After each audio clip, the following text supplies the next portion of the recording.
उत्तर प्रदेशमधील कटिया या ठिकाणी असलेलं एक छोटंसं गाव. या गावामध्ये एक मोठा सावकार, त्याला 2 पोरं आणि एक 55 वर्षाचा सावकार.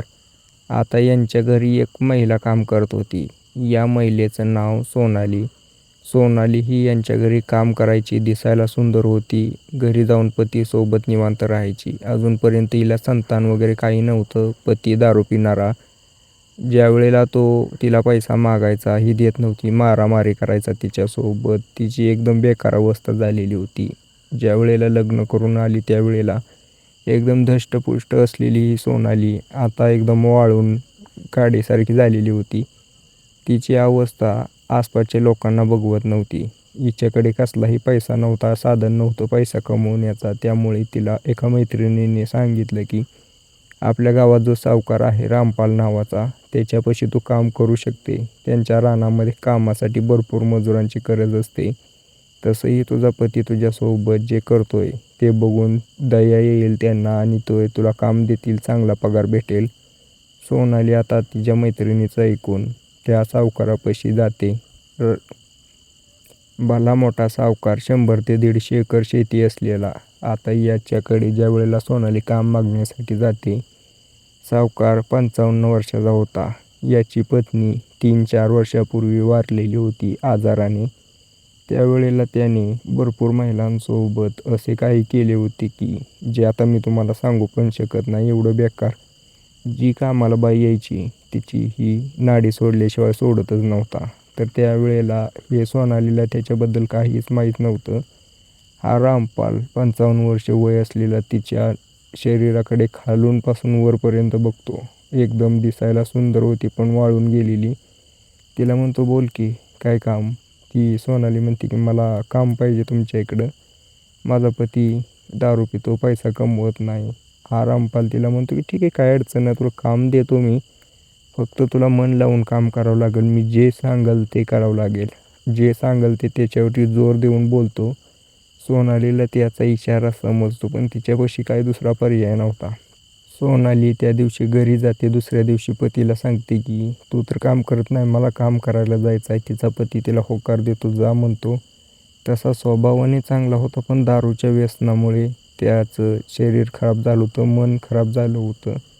सोनाली दुसऱ्या दिवशी सकाळी 9 वाजता डबा बांधून 10 वाजता शेतामध्ये पोहोचते. त्या ठिकाणी भरपूर कामाला लोक होती. त्याच लोकांमध्ये जे कामगार होते त्यांच्यामध्ये मिक्स होऊन काम करायला लागते.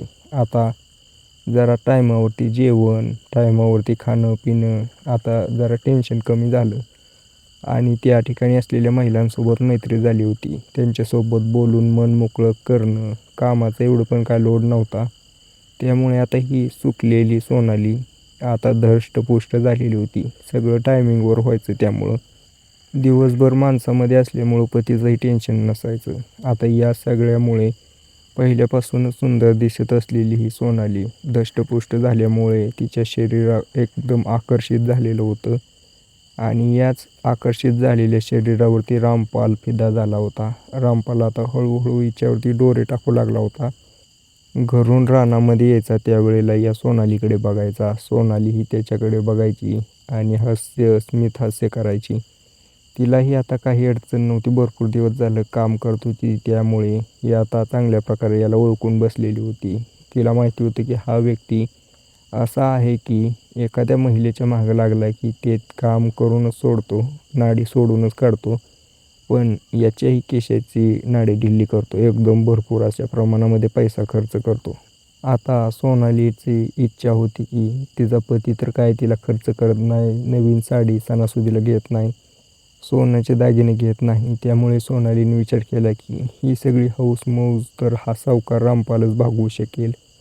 त्यामुळे तिनेही त्या सावकाराला होकार दिला. आता या दोघांमध्ये जंगाट चालू झालं. या सावकाराचे 2 पोरे बाहेर कॉलेजमध्ये शिकत होते. त्याच कॉलेजमध्ये शिकत असलेली पोरं कॉलेज पूर्ण झाल्यानंतर गावाकडे आलेली होती. सावकाराने या दोघांना आता रानामध्ये लावलं होतं. भरपूर शेती होती. हा सावकार त्यांना म्हणत होता की तुम्ही शेतीच करा, काय करू नका. आता मजुरांच्या मागे फिरत फिरत त्यांनाही या सोनालीची, आता त्या दोघांची पण नजर या सोनालीवरती पडली होती. सोनालीला माहिती होतं की हे दोघं मारतात एक लाईनीच्यावरती, पण त्यांना माहीत नव्हतं की ही एकमेकं मारते ती. चालूच होतं. सोनालीने पण त्यांनाही ओढवून घेतलं. आता पुढे चालून सोनालीने या दोघांना पण ओढवून घेतलं. आता 1 महिला आणि 3 पोरं. आता समीकरण असं झालं होतं की 1 कामगार महिला आणि 3 व्यक्ती, ज्यामध्ये 2 भाऊ आणि 1 त्यांचा बाप. असे बेकार समीकरण झालं होतं की याच्याबद्दल कोणालाच काय माहीत नव्हतं. फक्त सोनालीला माहिती होतं. सोनाली यांच्याकडून पैसे उकळायची. पण अशा गोष्टी काही लपून राहत नाहीत. हळूहळू गावामध्ये चर्चा चालू झाली. गावामध्ये ज्यावेळेला चर्चा झाली त्यावेळेला या तिघांना पण समजलं की असा विषय आहे. आता हा मॅटर तर वाढला होता. हा रामपाल त्याच्या पोरांना म्हणायचा, तुम्ही याच्या नादी लागू नका. ते म्हणायचे, तू याच्या नादी कशाला लागतोय. यांच्यात भांडणामध्ये या रामपालने त्याच्या पोरांचा काटा काढायचा. आता रामपालला राग आला. रामपालला राग आल्यानंतर त्याने विचार केला की याची जी पोरं आहेत याच्या आणि या सोनालीच्या मध्ये येत आहेत, तर याचा काहीतरी उपाय करावाच लागेल. असा विचार करून तो नियोजन करू लागतो. नियोजन करत करत त्याने त्याच्या दोन्ही पोरांना एक दिवशी रात्री शेतात बोलवलं. शेतात गेल्यानंतर म्हटला, बसा की पार्टी करू, जेवण करू. त्याने त्याच्यामध्ये औषध टाकलं होतं. ते मटण त्यांना खाऊ घातलं. मटण खाल्ल्यानंतर त्या ठिकाणी ते दोघं मटण खाऊन पडले. या रामपालचं तरीही मन भरलं नाही. याने तिथे पडलेल्या एका कुऱ्हाडीने यांच्यावरती सपासप वार करायला चालू केले आणि रानामध्ये नेऊन टाकून दिलं. गावात येऊन निवांत बसला. सकाळी म्हटला की माझी पोरं ऊसाला पाणी द्यायला गेली होती.